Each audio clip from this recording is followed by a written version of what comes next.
cannot be all good. And if he is all good, then he cannot be all powerful. Welcome to Watch Mojo, and today we're looking at 12 films that sent their fan bases into an apoplectic rage. Don't move! I have nowhere to run!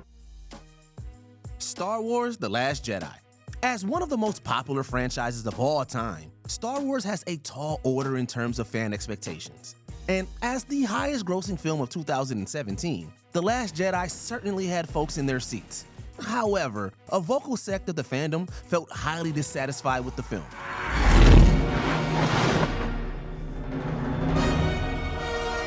It's challenging to pin one overarching cause for the backlash. It's more joke-forward than the other films in the franchise, and there are some deviations from established fan lore.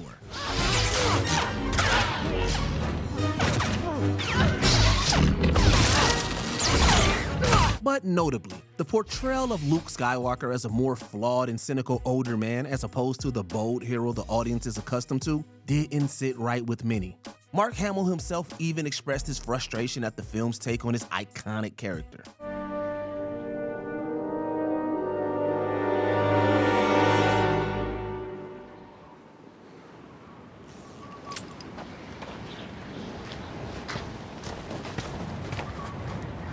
Joker Folie à Deux. Where do we even begin with this bizarre sequel? Though it had its own controversies, Joker was fairly well liked across both critics and fans. The original film's conclusion was intentionally ambiguous, leaving the viewer to wonder whether the events of the film they had just seen had occurred at all. Well, by design, Joker Folie à Deux completely demolishes any of the pre-established nuance simply by existing. You're just like everyone. You want sensationalism. You don't care about. You just want to talk about my mistakes. You want to talk about the things that I did in the past, not about who I am now, not how I'm different now. Not only that, but having shoehorned in a musical element, the film's tone is inconsistent to say the least. And I see the Joker is me. The Joker is me. Sprinkle in a flimsy plot, an unclear commentary, and perhaps most heinously, a misuse of Lady Gaga, and you've got yourself a stinker.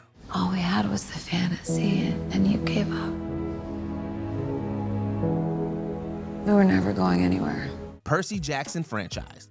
The Percy Jackson movies promised to bring Rick Riordan's beloved book series to life. Unfortunately, for devoted fans, it felt more like a direct attack from Zeus himself.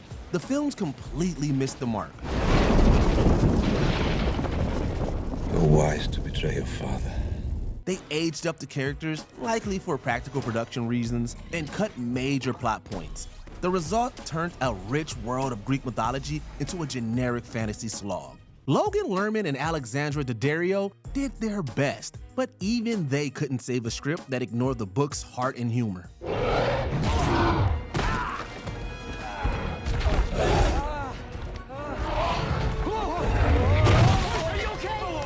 Fans were so outraged, Riordan distanced himself from the films, depressed by the woeful reception. It would be years before Hollywood would tackle his books again, this time with a well-received Disney Plus reboot. Climb aboard. Thanks for telling me, man. You burning money. We're in a recession. Treason. Shut up. X-Men Origins Wolverine. X-Men Origins Wolverine didn't just betray fans. It left them wondering if the filmmakers had ever even opened a comic book before. Hugh Jackman's Wolverine deserved a rich origin story, but instead got a nonsensical plot. Don't even think about it. We didn't sign up for this. Several interesting and fun characters like the Blob and Silver Fox were utterly butchered. While Liev Schreiber's Sabretooth was the film's single saving grace, it's hard to ignore the elephant in the room: Deadpool. Ryan Reynolds, a man destined to play the iconic Merc with the mouth, literally had his mouth sewn shut. Wait, is that you? Your striker finally figured out how to shut you up. The fan favorite Chatterbox was morphed into a mute generic villain. Reynolds has mocked the depiction, even having his Deadpool 2 version kill off the Origins Deadpool in a meta punchline. Hey, it's me. Don't scratch. Just cleaning up the timelines. Look, eventually, you're gonna hang up the claws, and it's gonna make a lot of people very sad. Huh? The League of Extraordinary Gentlemen. The League of Extraordinary Gentlemen took a grim, dark graphic novel and transformed it into a PG-13 shipwreck. Fans of Alan Moore's work were eager to see literary legends like Alan Quatermain and Captain Nemo team up on the big screen. You underestimate the Nautilus. They got a disjointed plot, lackluster special effects, and characters that felt more like caricatures. The film strayed so far from its source material that Alan Moore, known for his disdain for adaptations, disowned it entirely. He even satirized the experience in later works, introducing a character reminiscent of James Bond as a critique of Hollywood's mishandling of his creations. May this new century be your son, as the old one was mine. Dragonball Evolution. Few films have utterly mangled their source material as completely as Dragonball Evolution. This live-action adaptation took Akira Toriyama's legendary anime and ripped out its heart. Hey, Fuller, you just wrecked my bike. Agundis, did you just fart, man? Because I could have swore I just heard something. You're gonna pay for this, Fuller. Goku, a warrior with a rich Saiyan heritage, was reimagined as a generic high schooler. As a result, the first half of the movie is less Dragon Ball and more high school teen melodrama. The world's intricate lore was wholly excised, replaced with a dull, uninspired plot. Fans were outraged.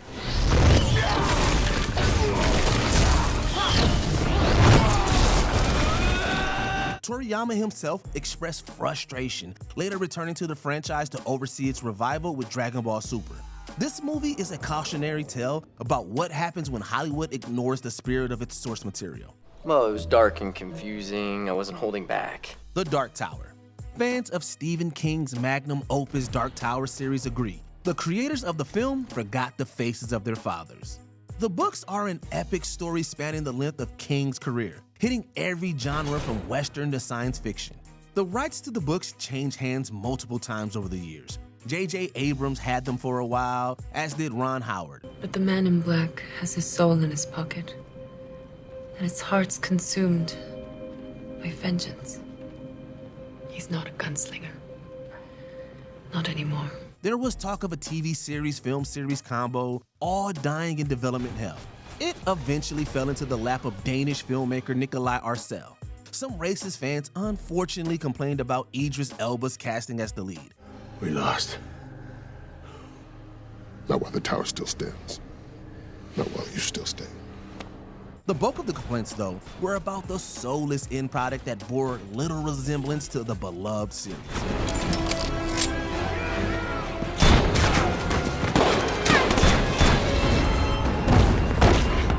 We'll get him, sir. Bye. Batman vs. Superman: Dawn of Justice. Batman vs. Superman seemed like the showdown of the century. After several decades of live-action depictions of the Dark Knight and the Man of Steel, they would finally appear on screen together. Not only that, the two heroes were to be pitted against one another in an epic slugfest. You're not brave.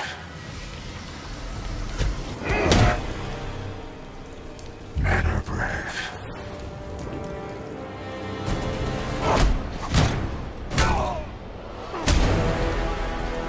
Fans expected a battle for the ages, not an overstuffed, somber slog weighed down by unnecessary subplots.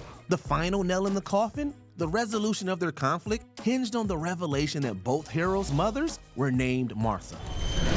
You're letting him kill Martha.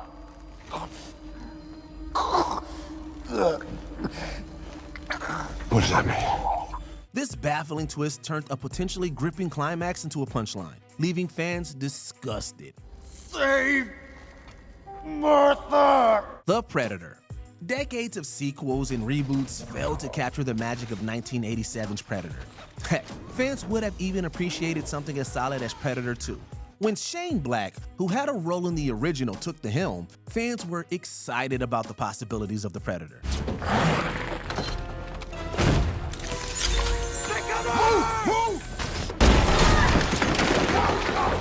We were promised a fresh take.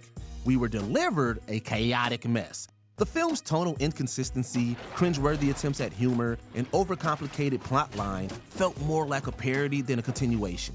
The introduction of genetically enhanced super predators felt unnecessary.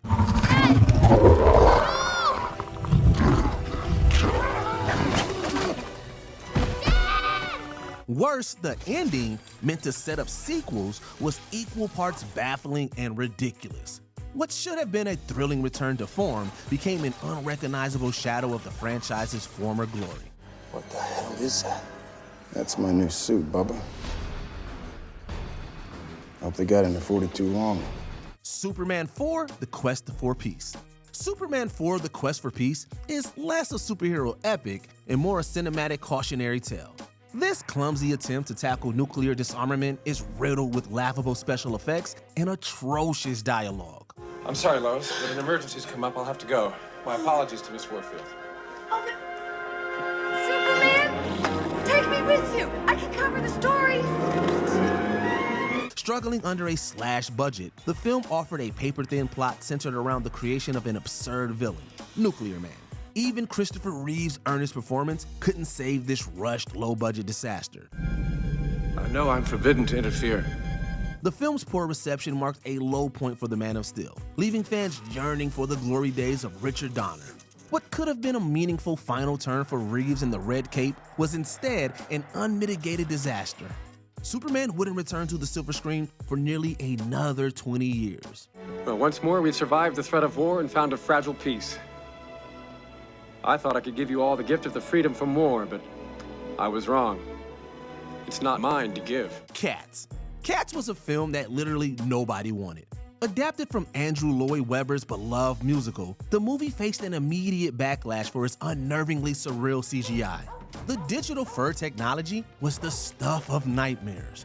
Iconic songs like Memory were buried under bizarre visuals and an incoherent plot, leaving even die-hard fans of the stage production flabbergasted.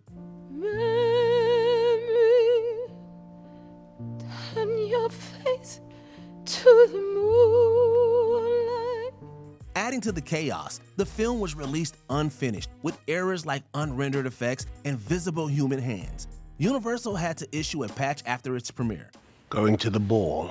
I wouldn't if I were you. Could get dangerous. The all-star cast immediately distanced themselves from the movie. Instead of enchanting audiences, Cats became a meme-laden cultural punchline that raised one question. How did this happen? I believe you truly are a Jellicle cat. Before we continue, be sure to subscribe to our channel and ring the bell to get notified about our latest videos. You have the option to be notified for occasional videos or all of them. If you're on your phone, make sure you go into your settings and switch on notifications. The Last Airbender. Few adaptations have alienated a fan base as thoroughly as M. Night Shyamalan's take on The Last Airbender. Based on the critically acclaimed animated series, the film managed to strip away everything that made the original special. How'd you get all the way out here? I ran away from home. We got in a storm. We were forced under the water of the ocean. Oh, I see. Complex characters were flattened into lifeless caricatures. The vibrant world of elemental magic known as bending was reduced to laughably slow choreography. Iconic character names like the protagonist Aang were inexplicably mispronounced. My name is Ang. I cannot believe I've lived to see your return. Shyamalan's choice to condense an entire season into a single film left fans reeling at the rush and incoherent plot. What should have been a triumphant leap to live action became a soulless catastrophe.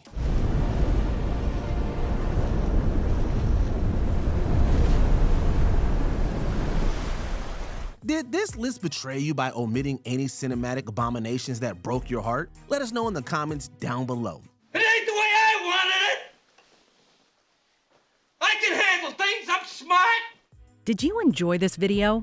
Check out these other clips from WatchMojo, and be sure to subscribe and ring the bell to be notified about our latest videos.